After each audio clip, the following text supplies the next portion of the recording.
And Uganda is developing, and it will develop, because I don't entertain that nonsense anymore. I banned the export of minerals from Uganda. So when I banned them, they are flocking in now. They have opened 7 gold refineries.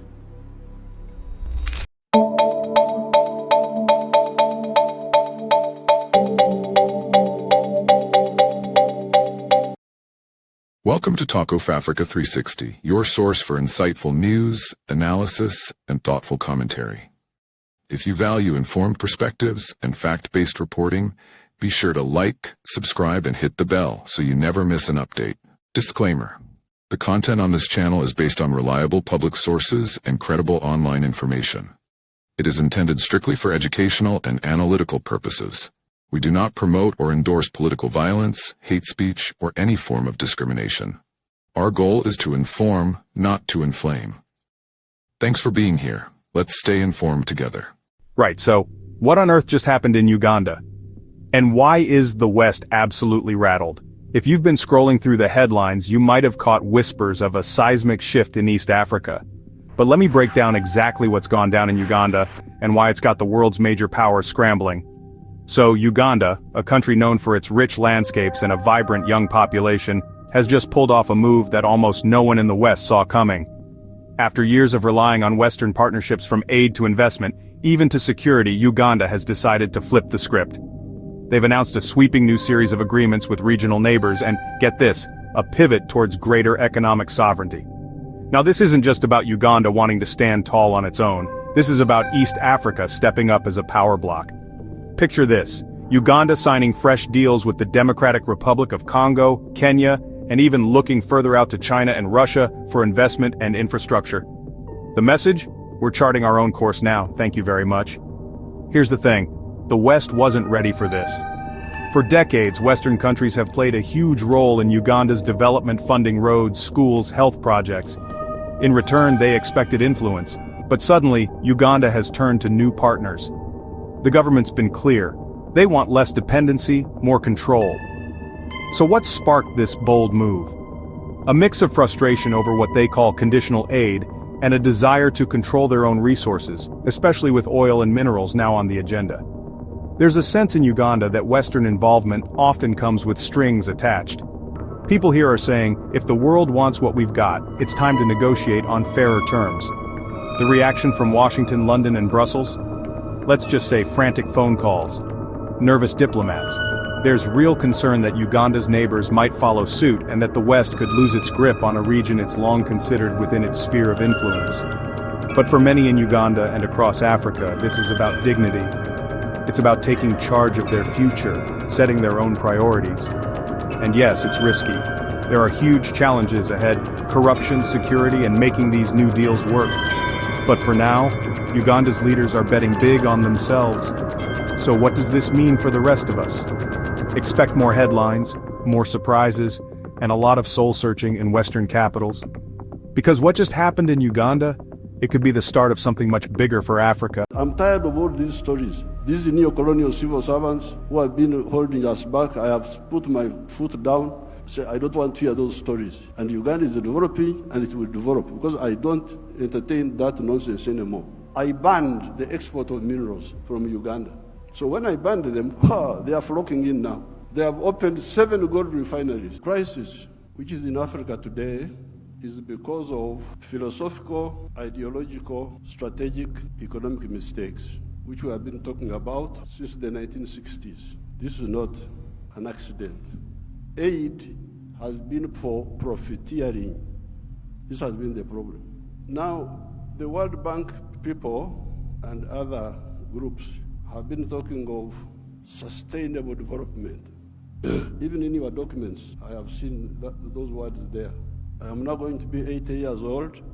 Africa does not need sustainable, you could call it sustainable underdevelopment.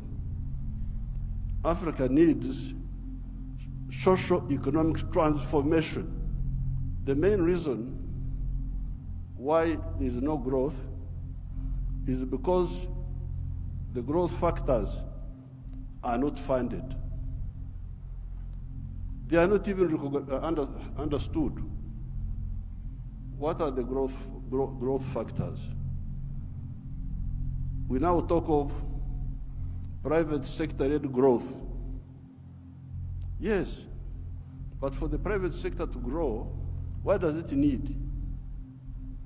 It needs low costs of production. And what are the low costs of production? Number one, transport. You must have low transport costs. Where do low transport costs come from? From the railway. If you don't fund the railway, how will you get low transport costs? Wonderful people, Banco Mundial, IMF, all of these. Where will low cost of production come from if you don't have a railway? I have been here for the last 64 years. I've been watching as a student leader, as a freedom fighter, now as the leader of a country. How many railways have been constructed or funded in Africa? The few that have been was by China, the Tanzania Railway to Zambia, and recently China, another one here in Kenya, and then Tanzania on their own, they are building a railway line. So if you are talking of helping Africa, the railway, because if you fund the railway, you will have low cost of transport, and you can produce products which are cheap, which can be bought in the world. The second cost pusher is electricity. If you don't find electricity, and you talk about sustainable development, what are you talking about? Private sector-led growth. Electricity, we must have low-cost electricity, not exceeding 5 cents per kilowatt hour. That's what I insist on in Uganda. I'm tired of all these stories. These neo-colonial civil servants who have been holding us back, I have put my foot down, say I don't want to hear those stories. And Uganda is developing, and it will develop, because I don't entertain that nonsense anymore. Borrowing for what? Capacity building. Imagine seminars. They call you in a hotel, you eat chapati, you eat mandazi. They say that is capacity building. Capacity building should be on the ground, not just seminars.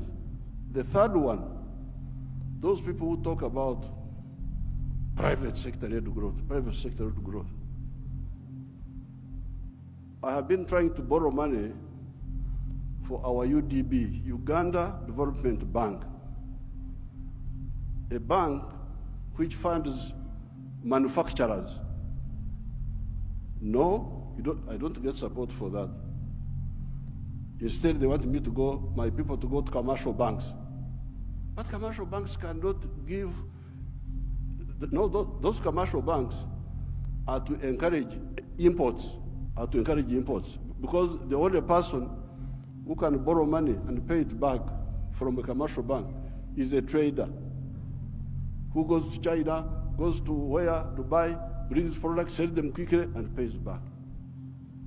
So, if you are serious, I needed to hear about the low-cost funding for manufacturing, not for stories, not for what, no, manufacturing. How about funding for irrigation?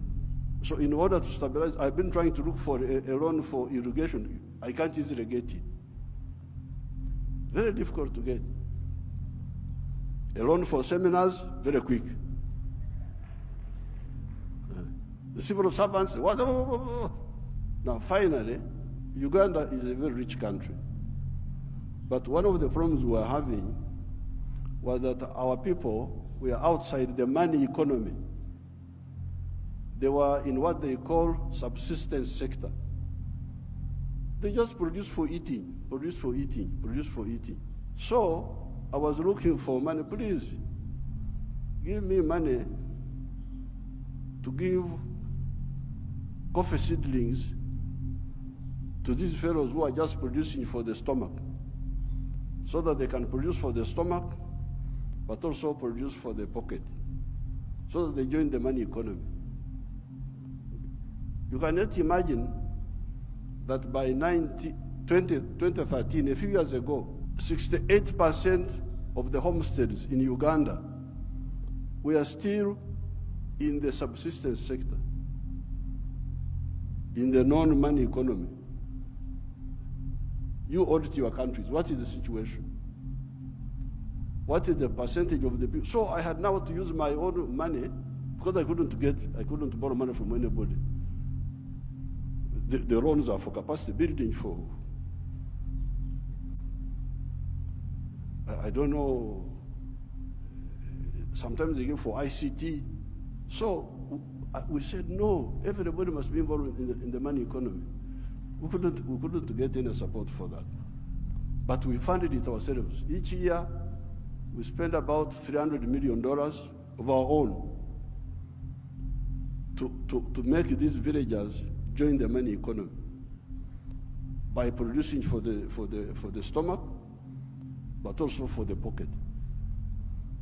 And from 2013, I was now told that for the first time, 61% of the people are in the money economy of the homesteads. It is only 39% that are still out. You imagine those are still there, just eating, no money. Then you get your neo-colonial civil servants. They talk of import support. Imagine there is money for import support. Import support. The governor writes to me, reports, we have got import cover for so many months, but I don't want to import, I want to export. Why don't you tell me about import substitution and export promotion? Instead you are telling me of import support. So money is available for to become more dependent.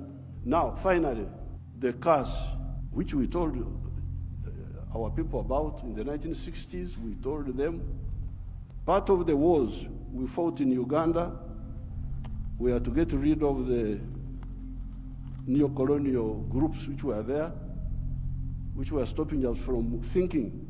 We had to get rid of them by force. But one of the problems was Africa producing raw materials, matière primaire, they call it in Français, matière primaire. Raw materials. Imagine coffee. The global value of coffee is $460 billion. All the coffee producing countries of the world, Brazil, us, all these, we only get 25 billion of that. Out of the 460 billion, the coffee producing countries get 25 billion. And Africa gets only 2.5 billion. 900 million of that comes to Uganda because Uganda produces a lot of coffee. A country like Germany, which has no coffee, earns $65 billion from coffee. So, I sell a kilo of coffee, good grade coffee, $2.5. Somebody in London will get $241 from that 1 kilo. Okay, there are other costs on the way. I don't want to, because he's the owner of a restaurant and so on. But coffee roasting, coffee grinding, coffee packing must happen here in Africa. It must happen at source. The shirt I'm putting on is Ugandan cotton. I don't put on foreign clothes. It's only the trousers I'm putting on because I can't go naked. Because they have not solved that problem for me. So, if you look at cotton, how many job levels are there. Job levels. You grow the cotton. Okay, that one we do. Those jobs we do. We gene the cotton. Kutoa mbegu, remove the seeds. That one we do here. And we end there. When you hear all these countries which have got crisis, Burkina Faso, I don't know what, Mali, all of them are cotton growing countries. But how much textiles are they producing? They're importing textiles, I don't know from where. So now if you end at level 2, gening, removing the seeds, then you take the pamba, you take the cotton. To cleverer people who are clever. They take the cotton, they spinning, more money, more jobs for their children. They weave, more money, more jobs for their children. They put the print, more money, more jobs for their children. I looked at the figures. Uganda consumes 276 million meters of textiles each year. And that wonderful country of yours spends $880 million on clothes. Some of them dead people's clothes from Europe. When people die, their clothes, they are sent to you people, to Africa. And we spend 800, all the money we earn from coffee goes back to bring dead people's clothes. But we have got one factory there called Nitil. It produces 25 million million meters. So in order to clothe our people in Uganda, without importing, we need about 11 factories, like the one of Nitil. And they would employ about 20,000 people.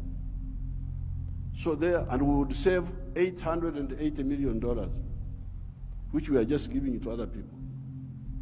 So this Ida, what did you say about the modern slavery of the Africans, of producing raw materials? I banned the export of minerals from Uganda, and I banned them. Piga marufuku.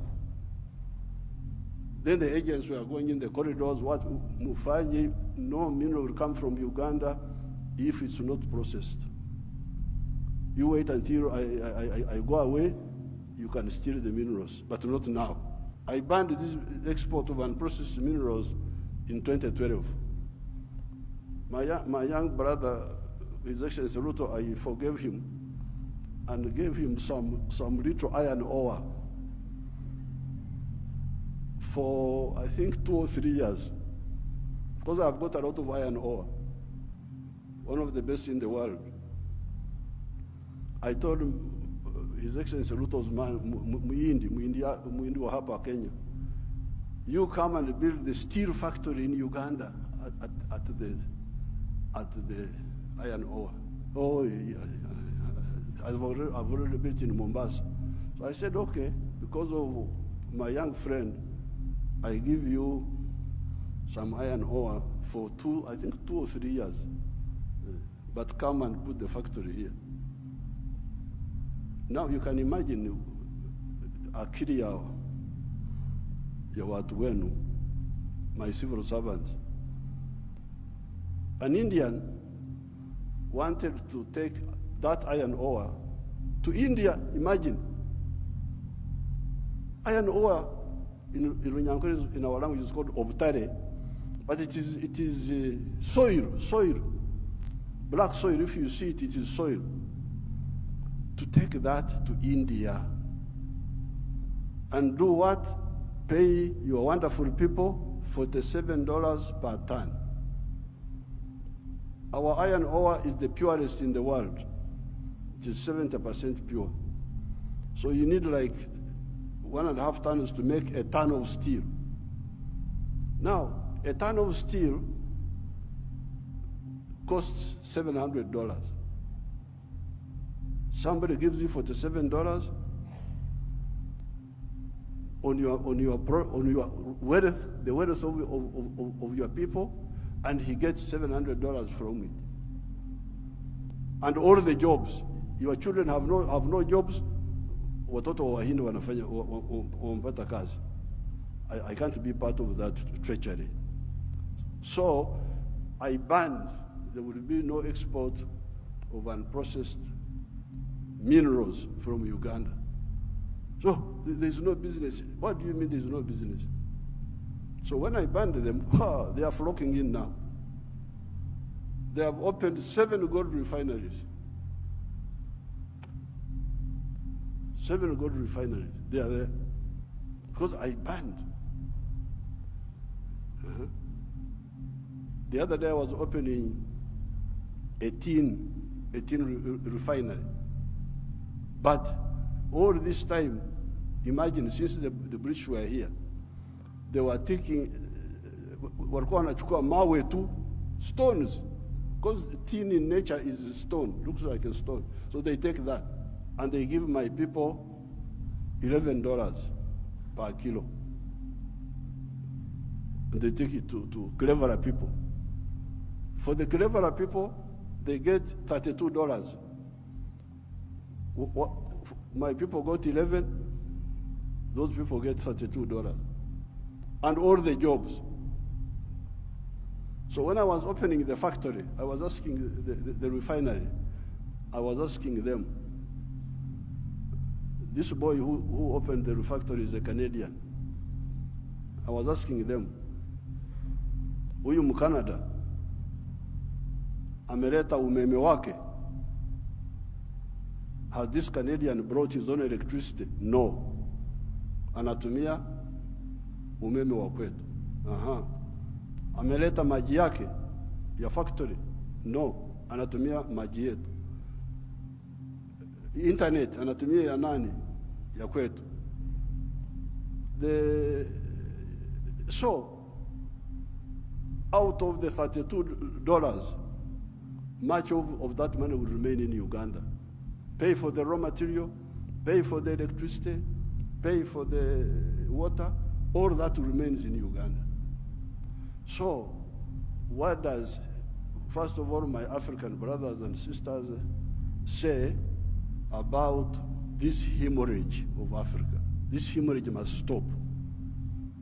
The crisis you see. As reactions continue to pour in from across the continent, one thing is clear. Africa is demanding respect, sovereignty, and accountability. Was this just a diplomatic misstep or a deeper sign of shifting global alliances? We'll be watching closely. If you found this story important, don't forget to like, share, and subscribe for more real, unfiltered African news. This is Talk of Africa 360, telling the stories that matter.